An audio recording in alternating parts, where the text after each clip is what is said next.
নমস্কার, আমি জ্যোতিষ সম্রাট বিনয় শাস্ত্রী। আজকে আমার ভিডিওর আলোচ্য বিষয় ছাত্রছাত্রীদের পড়াশুনো নিয়ে। একটা ছাত্রছাত্রী মাধ্যমিক পাস করার আগেই যদি নির্বাচন করে কি নিয়ে পড়বে এবং জ্যোতিষীয় পরামর্শ নেয় কোন লাইনে পড়লে তার এই বিদ্যাটা অর্থ উপার্জন করতে বা কর্ম পেতে সুবিধা হবে। দেখুন, আমাদের প্রত্যেকের উদ্দেশ্য বিদ্যা অর্জন মানে জ্ঞান অর্জন করা, আর সেটাকে ভাঙিয়ে পরবর্তীকালে অর্থ উপার্জন করা। তবে আমার মনে হয় এই দ্বিতীয়টি এখনকার বর্তমান দিনে মুখ্য ভূমিকা পালন করে। যাই হোক, আমাদের বিদ্যা অর্জনের জন্য কতকগুলো জিনিস জানা অবশ্যই উচিত। এখানে জ্যোতিষীয় পরামর্শ নিলেই যে আপনাকে পাথর কবচ তাবিজ করতে হবে তার মানে নাই।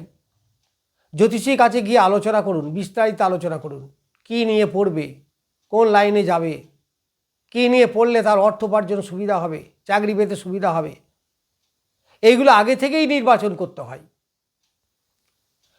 আপনারা জানেন কম বেশি অনেকেই এখন বর্তমানে ভিডিও দেখে যে চতুর্থ ভাব থেকে বিদ্যার বিচার করা হয় আপ টু হায়ার সেকেন্ডারি পর্যন্ত, আর দ্বিতীয় ভাব প্রাইমারি এডুকেশন, আর পঞ্চম নবম ভাব থেকে হায়ার এডুকেশন।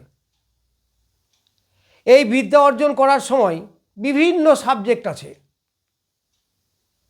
যেমন কোনো মেকানিক্যাল লাইন, ইঞ্জিনিয়ারিং লাইন, বা মেডিকেল লাইন, বা general line, commerce, arts, science ইত্যাদি। তাহলে আমরা যদি জানতে পারি কোন লাইন নিয়ে পড়লে তার সুবিধা হবে, ধরুন কেউ ভালো বোঝে কিন্তু মুখস্থ করতে পারে না, তাহলে কোন দিকে যাবে? কেউ দারুণ মুখস্থ করতে পারে কিন্তু বোঝে না অত, তাহলে কোন লাইন নিয়ে পড়বে? এখন প্রথমেই দেখতে হয় জাতকের অর্থাৎ ছেলে বা মেয়ের ব্রেন কতখানি।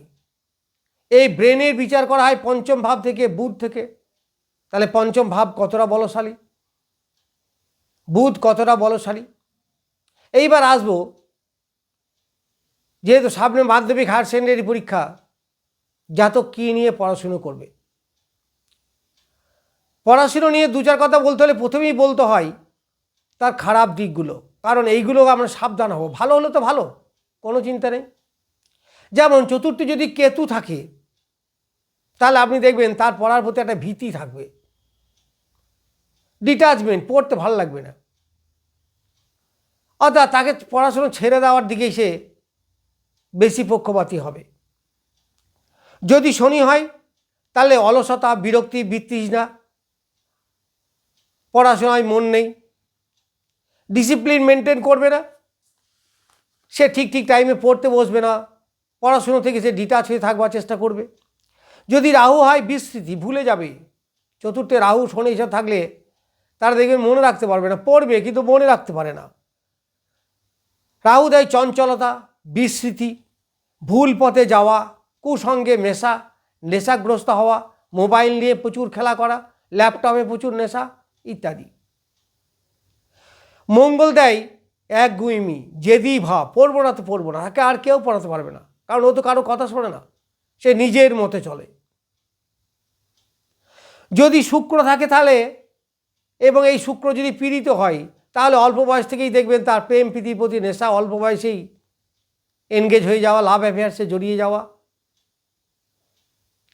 তাছাড়া তার যৌন চেতনা জেগে যাবে অল্প বয়স থেকেই, যার জন্য তার পড়াশুনো ক্ষতি হবে।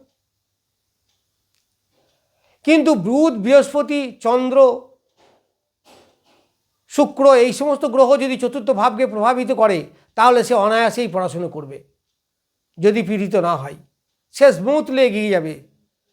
চতুর্থে বৃহস্পতি প্রভাব থাকলে দেখবেন জ্ঞান অর্জন করাই তার নেশা, সে সারাদিন পড়বে, তার পড়তে ভীষণ ভালো লাগে, আর কিচ্ছু তার ভালো লাগে না, অর্থাৎ জ্ঞান অর্জন করাই তার একমাত্র নেশা।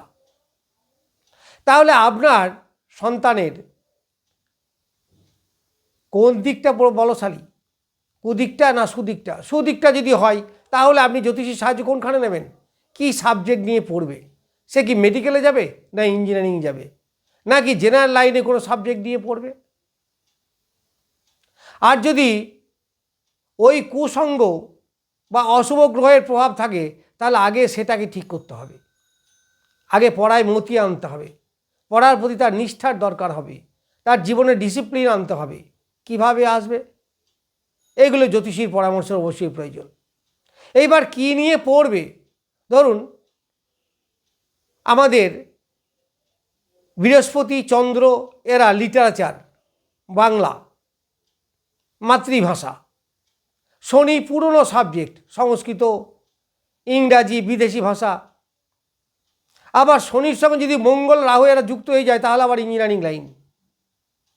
এই চতুর্থভাবে কোন কার প্রভাব বেশি?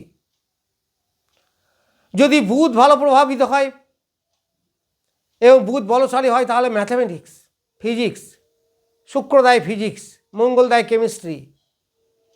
সুতরাং কোন লাইন নিয়ে পড়বে, তার কোন গ্রহটা বলশালী এবং সেই গ্রহের সঙ্গে কর্মের কি যোগ আছে, এই সমস্ত বিচার বিশ্লেষণ করে আগে নির্ধারণ করতে হবে যে আপনার সন্তান কি নিয়ে পড়বে বা কোনভাবে এগিয়ে যাবে। যেমন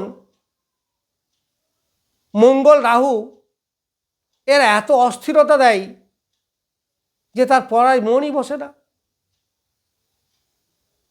আবার কেতু যদি হয় সে কিছু বলবেই না, চুপচাপ থাকবে, পড়াতে বিরক্তি লাগবে। কেন বিরক্তি লাগছে, কী অসুবিধা হচ্ছে সে তার গার্জেনকে খুলে বলবেই না। আবার এই চতুর্থ ভাবের সঙ্গে যদি পঞ্চম, নবম, লগ্ন এই প্রতিটা যুক্ত থাকে তাহলে দেখেন স্মুথলি রেজাল্ট হবে, ভালো রেজাল্ট হবে, সুন্দরভাবে পড়াশুনো করবে, কোনো অসুবিধা হবে না তার, এবং তার পড়ার প্রতি একটা আগ্রহী থাকবে আলাদা রকমের। কিন্তু যদি ষষ্ঠ, অষ্টম, দ্বাদশ প্রতি প্রভাব হয়ে যায় তাহলে দেখবেন সে পড়তে চাইবে না, পড়ার প্রতি তার একদমই ভালো লাগবে না, তার বিরক্তি, বিতৃষ্ণা চলে আসবে। এই চতুর্থভাবে যে চন্দ্রের প্রভাব থাকে তাহলে তার মায়ের সাহায্য অনেক সময় দরকার হবে। মা যদি পড়াইতে না পেরেও কাছে বসে থাকেন তাতেও অনেক লাভ, সেটাই তার আশীর্বাদ। তাহলে বুঝতে পারছেন যে আমাদের এডুকেশনের জন্য আমরা কিভাবে এগিয়ে যাব। আমি যে সাবজেক্টগুলোর কথা বললাম এই সাবজেক্টগুলোকেও নির্বাচন করতে হবে, তাহলে আপনার ভবিষ্যতে চলার পথটা অনেকটা সুগম হবে এবং এই বিদ্যা পরবর্তীকালে অর্থ উপার্জন করতে কাজে লাগবে। বুধ ভালো হলে ভালো লয়াররা হতে পারে,